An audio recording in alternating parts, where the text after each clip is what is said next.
Working the graveyard shift as a cop sucks for a myriad of reasons, chief among them being the eeriness of the night. Now, saying that might make me sound like a baby, considering that I'm no small dude, but it's true. Something about being stuck in your car with no human life in sight has an almost alien feeling to it. I'm sure it would help if I lived in an area that wasn't as heavily forested as Wyoming, but as it stands, if there's a light on near me, I almost can't see it with how dense the foliage is. Most nights there's nothing to do, so it's just me and the silence. I usually take the time to catch up on a show I'm watching or finish a book. On the off chance I do get a call, it's always something small, like a wellness check or a suspicious character outside a bar. I'm always happy to take these calls, though, as it gets me back towards populated areas rather than some gravel road where they have me scouting for speeders. It's not an exciting job, but it pays the bills. It happened 2 days ago on a relatively warm night. I was working my first night shift in a while after getting back from vacation. Jimmy, the officer who replaced me while I was out, told me that he finally understood what I was talking about when I said it was creepy. I chuckled, assuring him that I would take over for a while, and advised him to bring something to do next time to keep his mind off it. If anyone were to understand what the transition from day to night shift was like, it would be me, so I tried to make him comfortable. After all, if he started taking them more, I wouldn't have to sit in the darkness as much. He handed me the keys, and I had an idea. This was the only night shift I was scheduled for that week. Why not make it a little more bearable? I decided to invite him along. He could either sit at a desk all night in a dimly lit precinct with only one other person, or hang out and shoot the shit in the cruiser. Honestly, I don't think the blinding white walls of the station are that much more comforting than the darkness, and I think he agreed because he accepted the offer pretty quickly. We parked on one of our designated hiding spots and settled in, watching some shitty horror movie and cracking open a few beers. Sure, we shouldn't have been doing that, but who was going to arrest us for it? We weren't small guys either, so it would take more than a couple of beers to get us tipsy. We also didn't expect to be moving much until my work phone rang. I sighed, rubbed my eyes, and answered it. It was already 3 a.m., so at least we'd made it halfway through the shift before something happened. I immediately heard giggling on the other end. I said hello a few times and was about to hang up when I heard a voice on the other end of the line. It was Brian, the only other officer on duty that night, and he was in charge of manning the station's phone. Usually he was as monotone as a depressed robot, so to hear him laugh was already weird. "Hey Tom, how's it going? I can't complain. Just living the high life with Jimmy here. What's up? You're not gonna believe this shit. I got an emergency call from the old Emek factory on McCaben Road." "How? That place doesn't have any power or phones even." "That's why I'm laughing my ass off. The person who called said they broke into the place to try and steal equipment, and now they're somehow stuck inside." It was silent in the cruiser for a second. Jimmy and I slowly turned to look at each other, and then, almost simultaneously, we burst out laughing. "You're shitting me. I'm dead serious. When I got the call, I almost pissed myself trying not to laugh at the poor bastard. I'm about to piss myself right now. Hell, I think Jimmy already did." Jimmy jokingly slugged me in the shoulder as Brian began to talk again. "Anyways, do me a favor and go and help the guy get out of there. It's your choice whether you want to arrest him for trespassing or not, but he's had a bad enough night as is, by the sounds of it. We'll take care of it. Beats giving another speeding ticket. I don't know if I'm going to be able to keep a straight face, though. I sure as shit wouldn't be able to. Give me a call back if you need backup, all right? I'll have to call the precinct up in Pinedale if you do.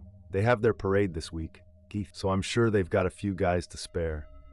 "Sounds good, Brian. We'll keep you posted." I hung up and flicked the cruiser's lights on, piercing through the darkness.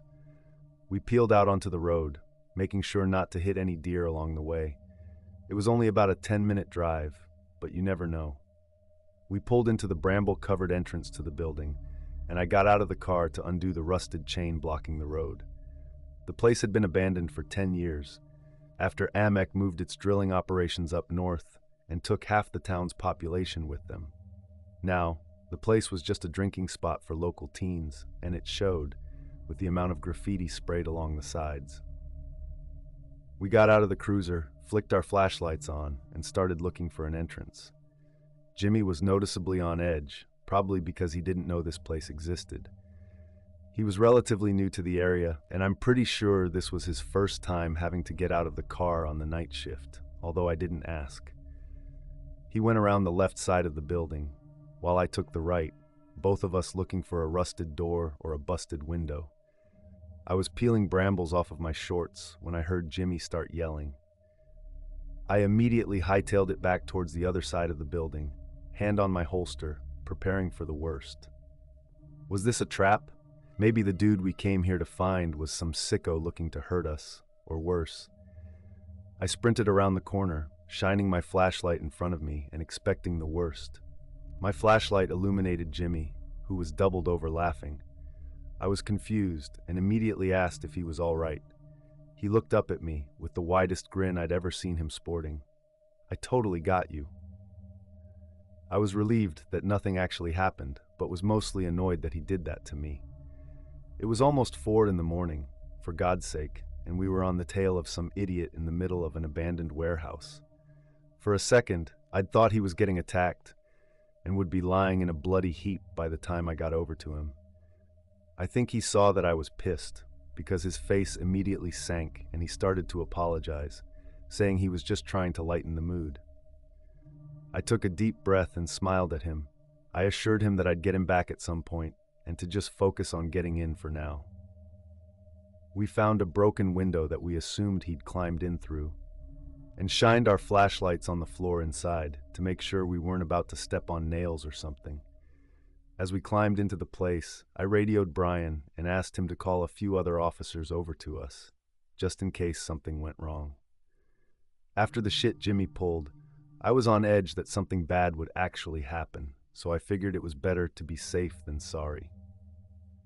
The power in the place still didn't work. In hindsight, I have no idea why I even bothered checking, so it looked like we were going to have to put our flashlights to work. We called out a few times into the darkness, seeing if we'd get a response, but to no avail. We walked past the old drills and ore processors, our feet clicking against the concrete floor. After searching the bulk of the main room, we headed for the hallway at the very back of the factory. I knew this place pretty well, since I'd been called there during the daytime a few years back to clear out some drunk partiers who'd snuck in. Still, it was a whole different beast at night, and the fact that the hallway immediately branched into 3 more didn't help. This is where we made our first mistake, and it was a pretty stupid one. We decided to split up. I know, it's how horror movies start and how characters die, but we were both tired and our energy drinks were wearing off. We agreed that we'd keep our radios on at all times and let each other know if we found the guy. At this point, I'd assumed that he'd found his way out and ran into the woods in fear of being arrested, but we still had to sweep the place just in case.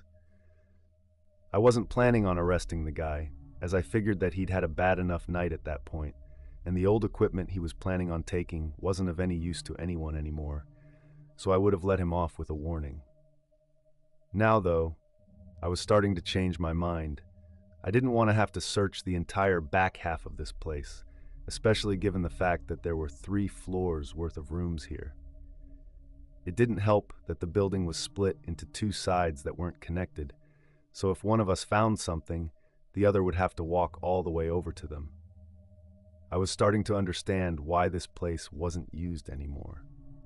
Every time I passed a room, I'd shine my flashlight in and call out. As evidenced by Jimmy's voice over the radio, he had a similar system going on. When I reached the first room of the 2nd floor, he was already on the 3rd, so I warned him to slow down a little bit just to make sure that each room was completely clear. I was met with complete silence and repeated myself. Still, nothing. "Hey Tom, I see something." "What is it?" "Down the hall from me. There's a hand sticking out of the doorway." I stopped in my tracks. "What do you mean?" "There's a hand waggling its finger at me." "I'll be right over. Don't go near it. Don't do shit. Slowly back up, in fact." I started towards the stairs, admittedly slower than I should have. At this point, I was creeped out, but the rational side of me was still telling me that someone had gotten stuck and was motioning for Jimmy to come closer to help them. When I reached the first floor of my building, the other side of me started screaming at me to get moving, and that's the side I started listening to. As I approached the entrance to the other building, my radio suddenly erupted. "Tom! What is it? There's a face! There's someone looking at me!" I didn't respond. I just broke into a sprint towards the access door at the end of the hall. I grabbed the handle and pushed. It didn't budge. I rammed my shoulder into it, screaming Jimmy's name. Behind the door, I heard faint yelling. The door finally gave out, and I started sprinting up the dark staircase. I took my gun out of my holster. Whatever was going on up there, it wasn't good. I reached the entrance of the third floor, and again, the door was locked. I bashed my shoulder into the door once again, calling his name. This time, though, there was no response, no screaming, just silence. I drew my pistol and unloaded almost the entire clip into the lock. The door still didn't budge. Something had to be blocking it from the other side. I slammed against the door so hard that things started flying off my belt. First my knife, then my taser, then my flashlight.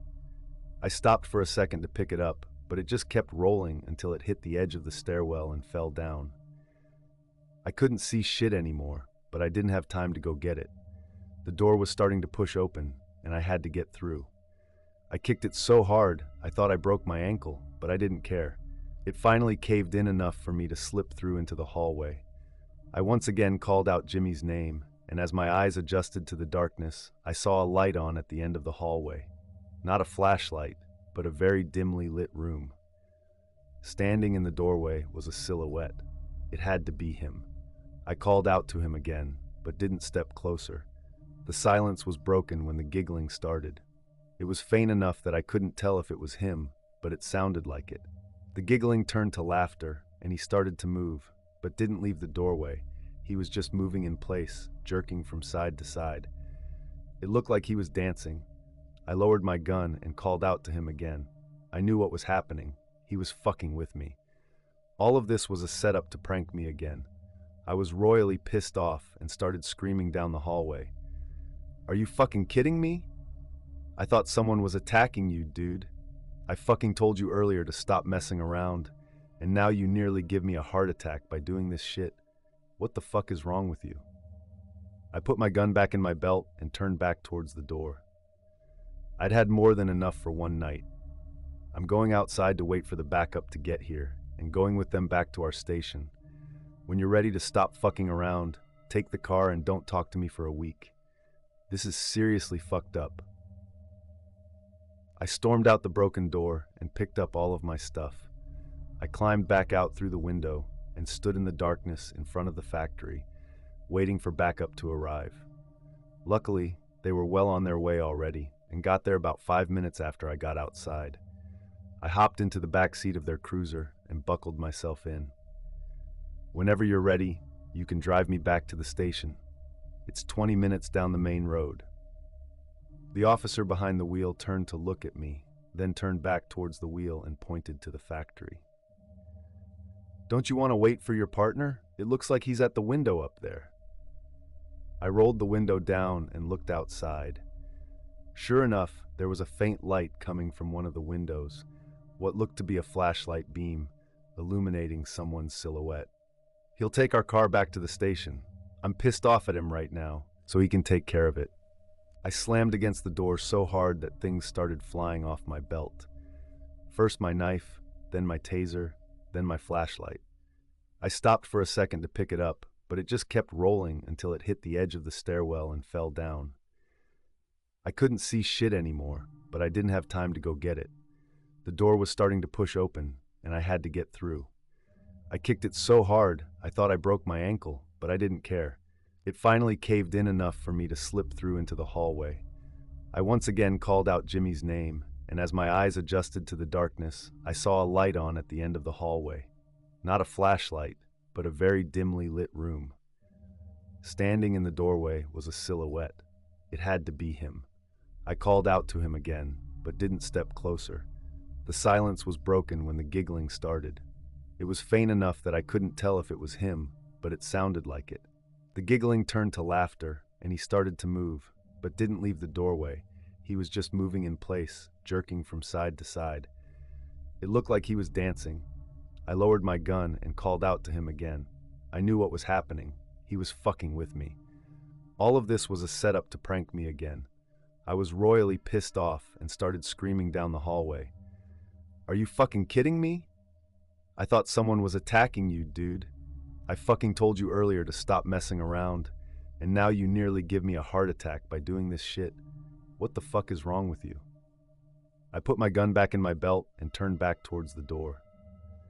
I'd had more than enough for one night. I'm going outside to wait for the backup to get here, and going with them back to our station. When you're ready to stop fucking around, take the car and don't talk to me for a week. This is seriously fucked up. I stormed out the broken door and picked up all of my stuff. I climbed back out through the window and stood in the darkness in front of the factory, waiting for backup to arrive. Luckily, they were well on their way already and got there about 5 minutes after I got outside. I hopped into the back seat of their cruiser and buckled myself in. "Whenever you're ready, you can drive me back to the station. It's 20 minutes down the main road."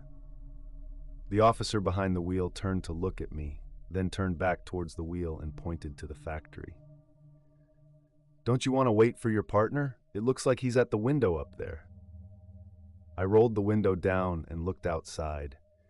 Sure enough, there was a faint light coming from one of the windows, what looked to be a flashlight beam, illuminating someone's silhouette. "He'll take our car back to the station. I'm pissed off at him right now, so he can take care of it. Jimmy didn't show up for work yesterday, and he didn't return the car either. We thought he'd just taken a sick day and forgot to phone in, or maybe he was scared to face me after his little prank backfired.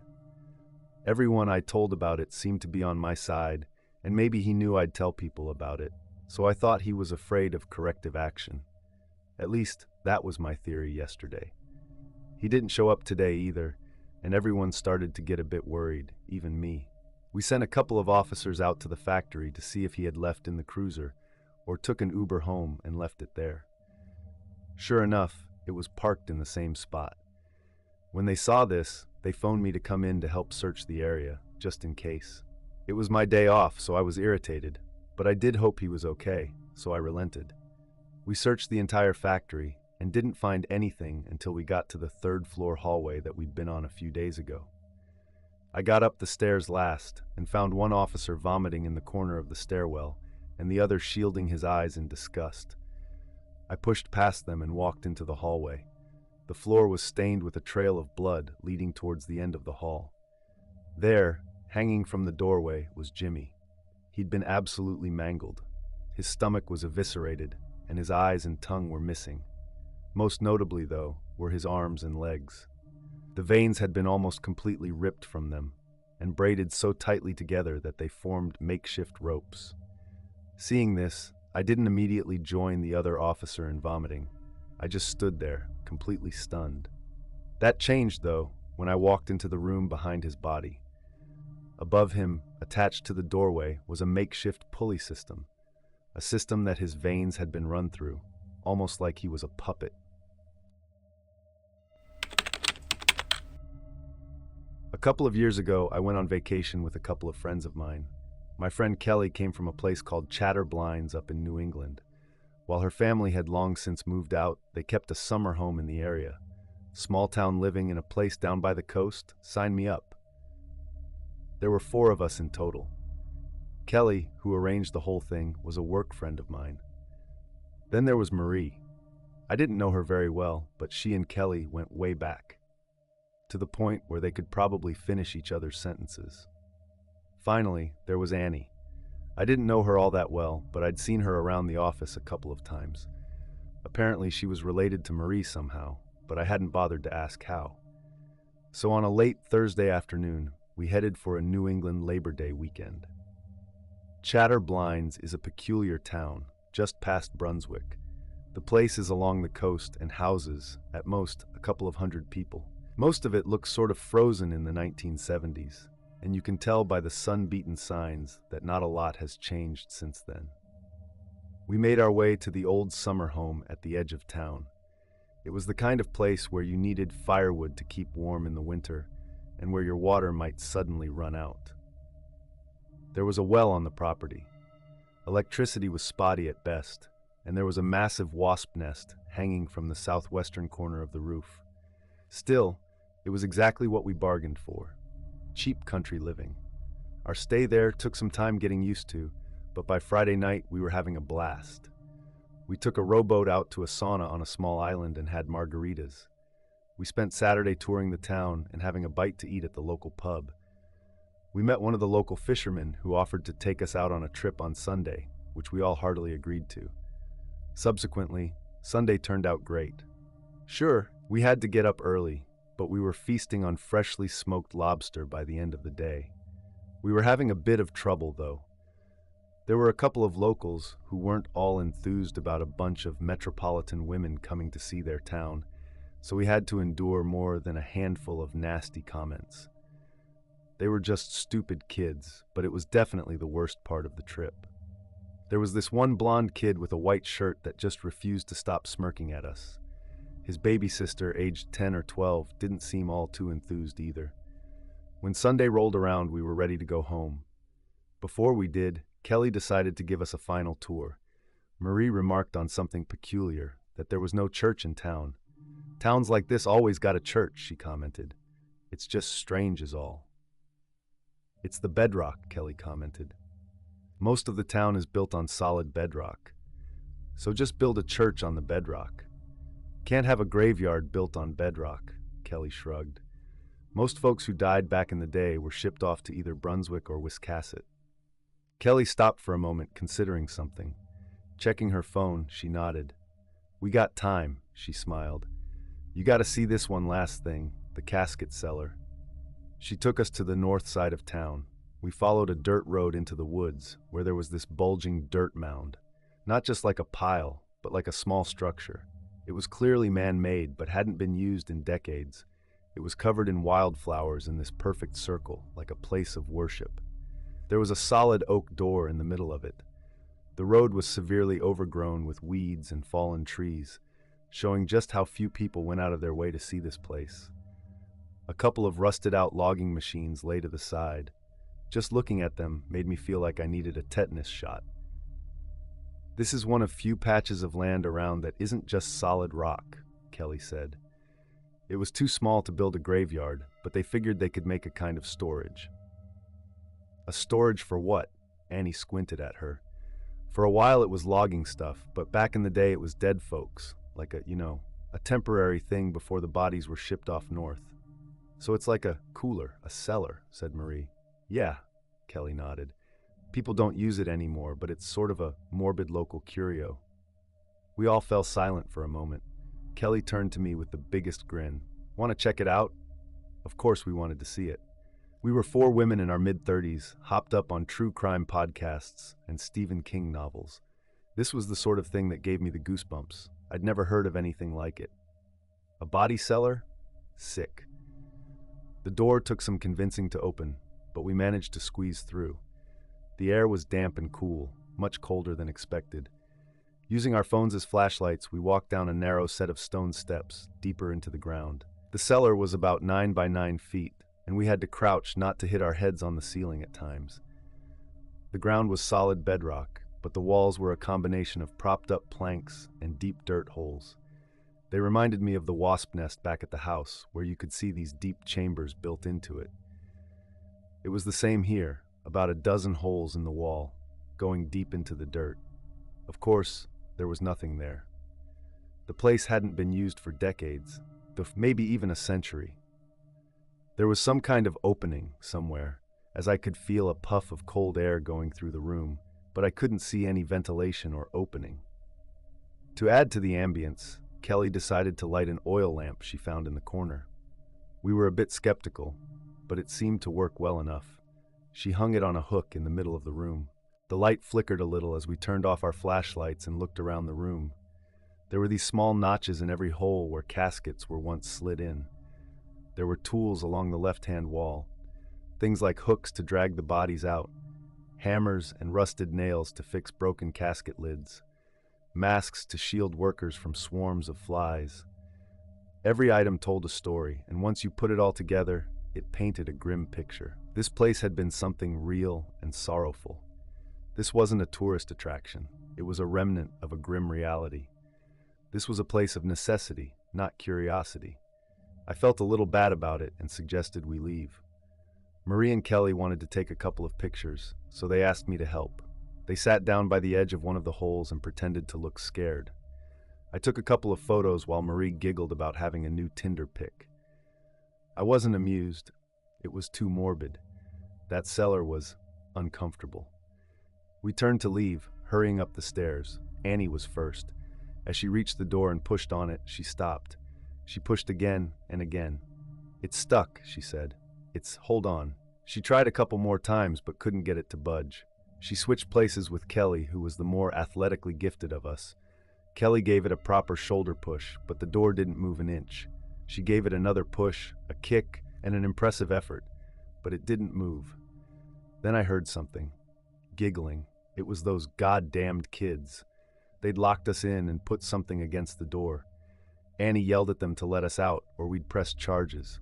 That just made them giggle more. It didn't take long until we could hear them leave, with a faint "bye" echoing off in the distance. While Kelly and Marie took turns punishing the door, Annie and I tried to get a signal on our phones. Even at the very top of the stairs, we were still underground and off the grid. This place was isolated, and we couldn't get a signal through. Kelly and Marie came back down dripping with sweat. Annie was curled up in a corner, trying not to panic. There was no doubt about it. We were stuck, for the time being. Maybe someone would pass by and let us out. Kelly tried to use some of the tools to break the door, but it didn't work. The hammers were termite-ridden, and the handles were falling apart.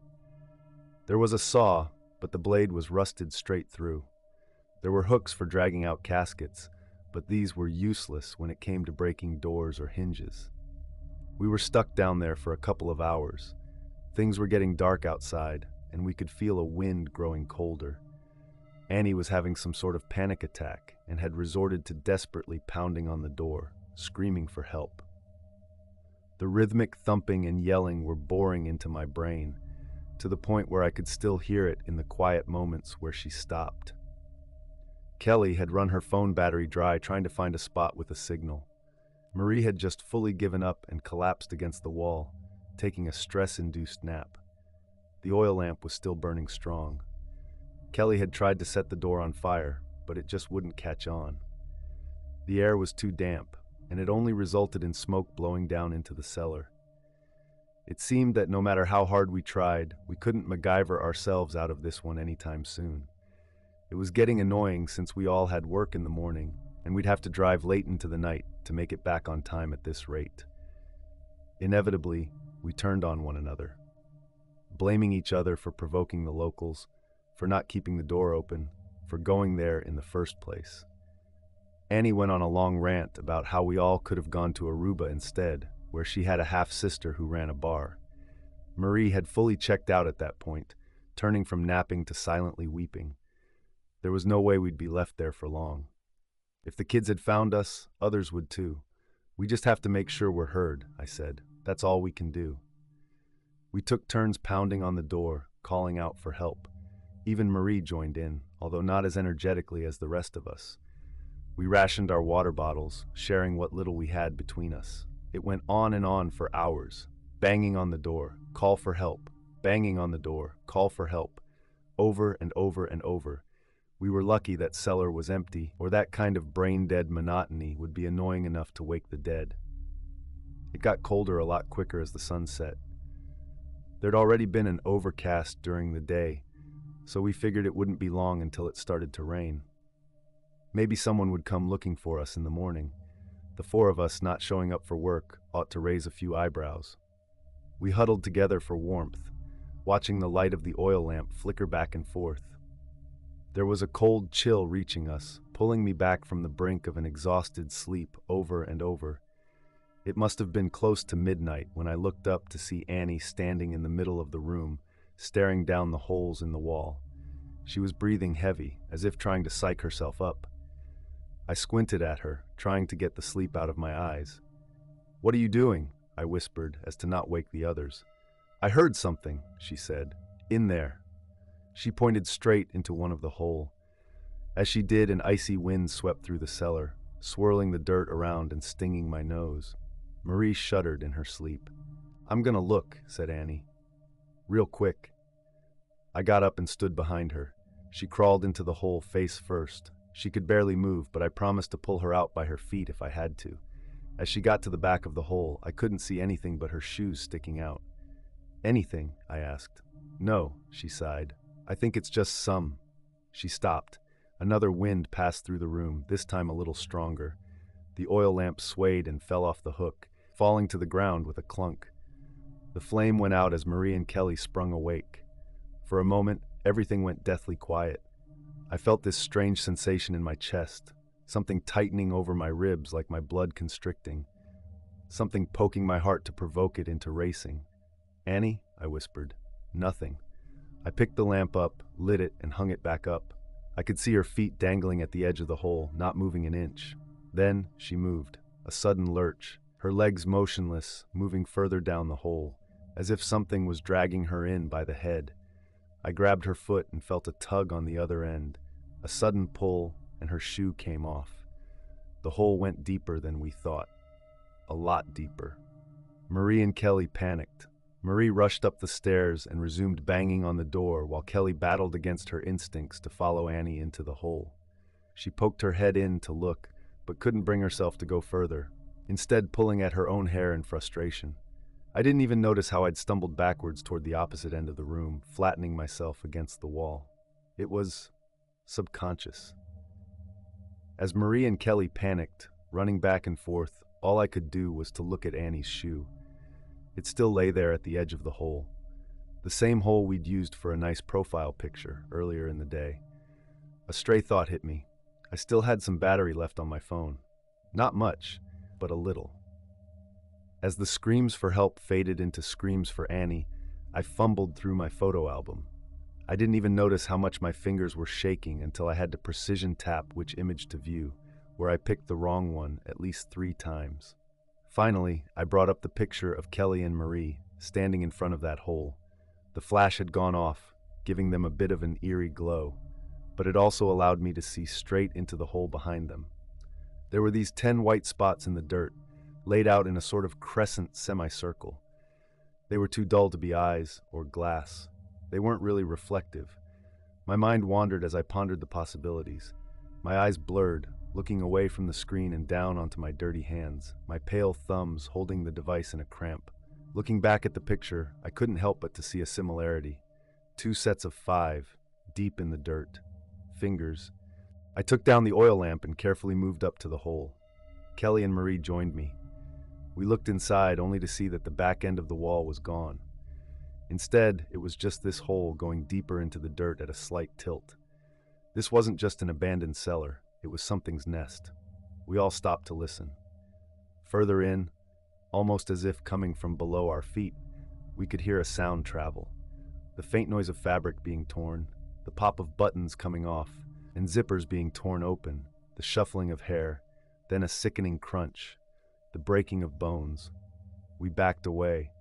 Marie was having trouble breathing. Kelly tried to calm her down, carefully stroking her shoulders, hushing her. We spoke in whispers, leaving the oil lamp hanging in the middle of the room. "We're not getting out," Kelly whispered. "We have to wait until they find us." "There's something in there," I whispered back. "We have to do something." We gotta get Annie out," sobbed Marie. "We can't leave her in there." "I'm not sticking my head in, and neither are any of you," Kelly snapped back. "We're getting out, and we're getting help." We all decided to try one thing each. Marie was going to check one of the other holes to see if there were any other tunnels, possibly leading outside. There was fresh air coming from somewhere, so there had to be some kind of connection to the surface. Kelly was going to block the hole where Annie had disappeared. We all collected our spare jackets, shoes, and backpacks, stuffing it in the hole, along with any tools and debris we could find along the cellar. I was going to try and call for help again. There was a slight gap at the bottom of the door where I could slide the phone through. It might be just enough to get a bar. I used a long sleeve of plastic from a Slim Jim and put it under the phone so I could drag it back in, carefully. I put the phone down, pressed to call, and slid it out, hoping those extra inches would be enough. It briefly sounded like a call went through, but I couldn't hear anyone picking up. It was raining outside by now, and the sound drowned out everything else. There was cold water dripping through the door, staining the stone steps on the way down. We weren't going anywhere anytime soon. By the time I dragged my phone back in, the battery was as dead as the rest of this place. Going back the stairs, I almost slipped. I caught my grip, but looked up at the surprised faces of Kelly and Marie, standing in the middle of the cellar. "You all right?" Kelly asked. I nodded. Before I got to respond, I saw something moving in one of the other holes. A forearm, almost 3 foot long, reaching out into the room. I pointed at it, screaming, just as another wind swept through the room, this time blowing out the flame of the oil lamp completely. There was commotion. I couldn't tell who screamed the most, Kelly, Marie, or me. Someone was in pain. One voice grew more distant and suddenly stopped, a dragging noise dwarfed by panicked crying. I touched the walls. I forced myself to think of my own body. I was unharmed. I was all right. But someone down there wasn't. That was just it, down there. It was down there, not up the stairs. "Come up here," I whispered, up the stairs. A quiet sobbing. Step by step, someone came up the stairs. The thought hit me that it might be none of them. It could be Annie. It could be whatever took her. There was no way to be sure, and with the last light snuffed out, there was nothing to prevent my mind from filling in the blanks. As a hand grabbed my leg, I screamed, startling poor Kelly, who was the one coming up. We made our way to the top of the stairs, pushing our backs against the door. We made ourselves small and tried to keep quiet. A sliver of light made its way through the cracks in the door. For a good half an hour or so, we just sat there, trying to find the courage to speak. Finally, Kelly whispered to me. "It grabbed her ankle," she said. It crept along the floor and grabbed her ankle. Instinctively, I moved my feet up and hugged my knees close to my chest. "Did you see it?" I whispered back. Just the fingers," she said. It had really long fingers. My leg cramped up, and I stopped feeling anything in my toes. I couldn't move, and neither could Kelly. We could barely breathe. I tried to listen past the pitter-patter of rain, but there was nothing coming from downstairs. Instead, my mind filled in the blanks, imagining all kinds of noises. I could almost hear the way Annie pounded on the door, calling for help. I could hear Marie's gentle weeping, and if I let my mind stray just a little bit too far, I could hear the snapping of bones and the ripping of fabric. My pulse was racing so hard it hurt my head, making me bob my neck back and forth like a fish out of water. Kelly didn't say a word. We just held each other close, waiting second by second for dawn to come. It must have been an hour, maybe 2, before I heard something. There was a shuffling noise outside on the other side of the door. I perked up to listen, and Kelly did the same. Footsteps, someone walking by. I saw the outline of Kelly's face as we looked at one another, quietly contemplating our options. Then a voice. "Are you still in there?" A young girl, maybe 10 or 12. We'd seen her run with the local kids. "Yes," Kelly whispered back. "You need to go get help. Call the police, and you need to open the door." "I can't do that," the girl sighed. "The chipper they put there is real heavy. I can't."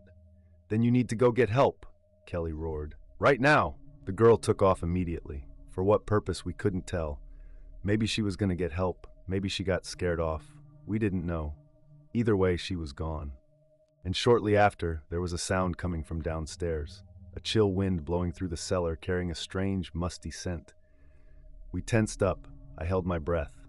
A light tip-tap of something poking against the stone steps. Then nothing. I looked at Kelly and held her hand. Then she was pulled down. It was quick. She held onto my wrist like her life depended on it, and I slid down 3 steps. I held onto her and pulled, but the force at the other end was too strong. She kicked and screamed like a wounded animal, but nothing seemed to work. Finally, something came loose, and she scampered back up the stairs. Pushing ourselves against the door, I could see her foot was bleeding. Her shoe had come off, and at least 2 toes were broken at a strange angle. There were marks along the middle of her foot. Bite marks. I could see the imprint of human molars on her big toe. We huddled against the door. Kelly's eyes were wide with panic, scratching at the wood until her acrylic nails came off. It didn't take long for it to return. A long white arm making its way up the stairs, a hand tip-tapping against the stone steps like a spider. And far down into the dark, I could see 3 pairs of eyes reflecting the sliver of moonlight coming through the door.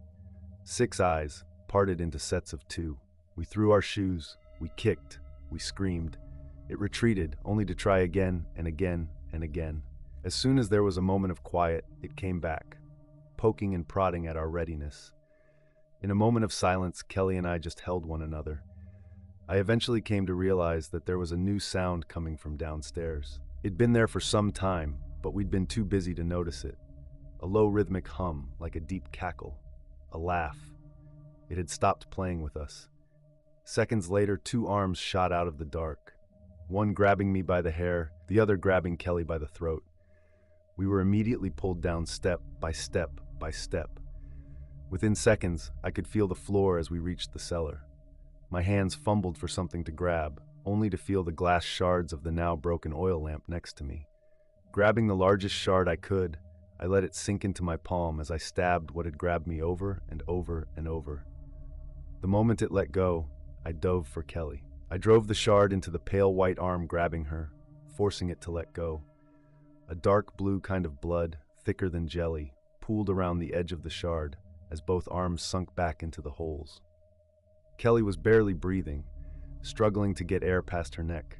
I grabbed her under her arms and tiptoed my way back up the stairs, only to see those white arms slowly coming back out. I couldn't survive another attack. It'd be our last. I dragged Kelly back up the stairs, hoping against hope we'd make it somehow. She kicked helplessly at the white fingers that poked at her wounded feet, teasing her, a reminder that it was going to get her next time. Laughter. No, Kelly mumbled with what little breath she could muster. No. We reached the top of the stairs. The arms grew closer, nails tip-tapping against the stone steps. It was joyful, eager, expectant. I pressed my back against the door. If it came to it, I would have no choice but to drop Kelly. I had to do whatever it took to make it out. I remember coming to that conscious decision that if it came down to it, I'd do it. I had to. Then I lost my balance. The door gave out from behind me as it opened. I fell backwards, keeping Kelly in my arms. A sudden burst of moonlight lit up the hallway as a mound of pale limbs retreated into the dark. The local kids had pulled an old rusted-out machine aside, unlodging the door. Kelly coughed, crawling away from the entrance. To see a grown woman crawling through the dirt like that in a panicked weeping, I'll never get that image out of my head. Even the kids who'd trapped us seemed shocked. We thought you could open it," one of them said. "It wasn't meant to get stuck." The blonde kid with the white shirt. He wasn't smirking anymore. I just stayed there in the rain, the palm of my hand slipping on a couple of trampled petals from a blue sunflower. I looked at the cellar, unblinking. Even then, despite the rain and the excuses and the weeping, I could hear the tip-tapping of nails against the stone steps. Something waited for us to slip up, for someone to look the other way, for another chance to take it all away in the blink of an eye. This was a couple of years ago, as I mentioned. It was all written up as an animal attack, but there wasn't even an attempt to elaborate. Just an animal attack. The local sheriff ordered the place permanently closed, so they just filled it up with gravel and dirt. They never recovered Marie or Annie. They never even said what happened to them. Kelly had to amputate part of her foot, but was otherwise fine. But she, like me, wasn't going to be the same ever again. That's why I sleep with the lights on and something playing on my laptop. As soon as the dark gets too dark or the silence gets too loud, my mind fills in the blanks with something from that night. The weeping, the banging on the door, the tip-tapping of nails against stone. And I will have to do what it takes to drown that out for the rest of my life.